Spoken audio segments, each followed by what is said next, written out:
jurusan Pendidikan Kepelatihan Olahraga, Fakultas Olahraga dan Kesehatan. Di sini saya akan menjelaskan tentang mitokondria, aerob dan anaerob. Mitokondria adalah bagian dari sel yang memiliki fungsi penting dalam kehidupan.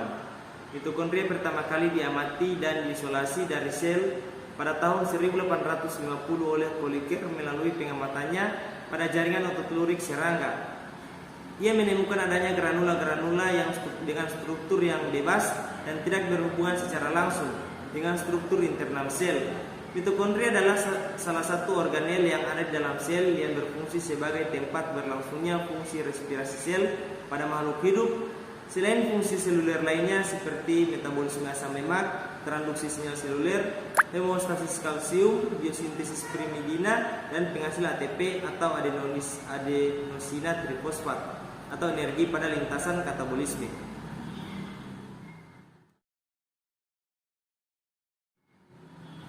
Fungsi mitokondria yang utama adalah menghasilkan energi yang diperoleh dari proses respirasi sel.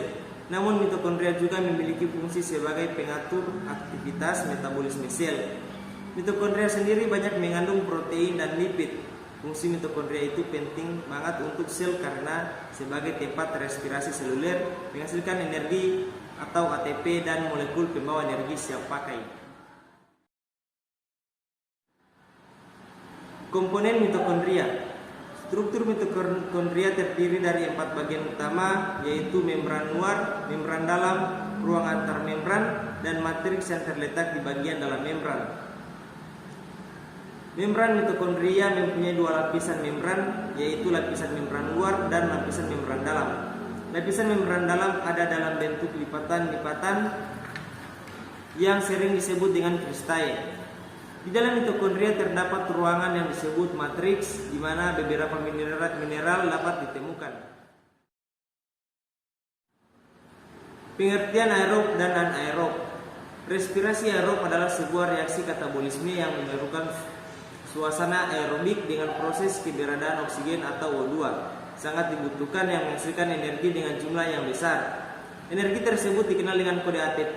Energi ATP digunakan oleh sel dalam tubuh makhluk hidup untuk menunjang pertumbuhan gerak, transportasi, reproduksi, dan kegiatan yang lainnya. Rumus aerob digambarkan secara sederhana, yaitu C6H12 6O2 sama dengan 6HCO2 6H2O. Respirasi anaerob terjadi di bagian sitoplasma yang bertujuan mengurangi senyawa organik. Hasil dari respirasi tanpa oksigen ini adalah sejumlah energi yang lebih kecil, yaitu 2 ATP.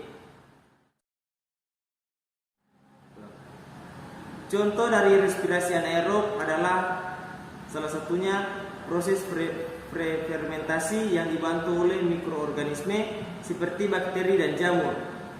Contoh lain adalah pada pernapasan intramolekul pada manusia dan hewan. Proses respirasi anaerob ini juga bisa terjadi jika tubuh memerlukan energi secara cepat.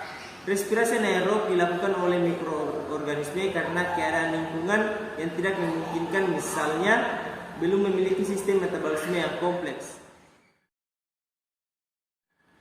Proses respirasi anaerob, glukosa dipecah secara tidak sempurna menjadi komponen H2O dan CO2.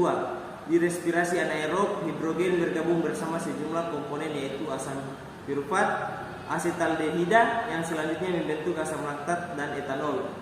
Baiklah, itulah penjelasan dari saya. Apabila ada kesalahan kata, mohon dimaafkan. Wabillahi taufiq wal hidayah. Wassalamualaikum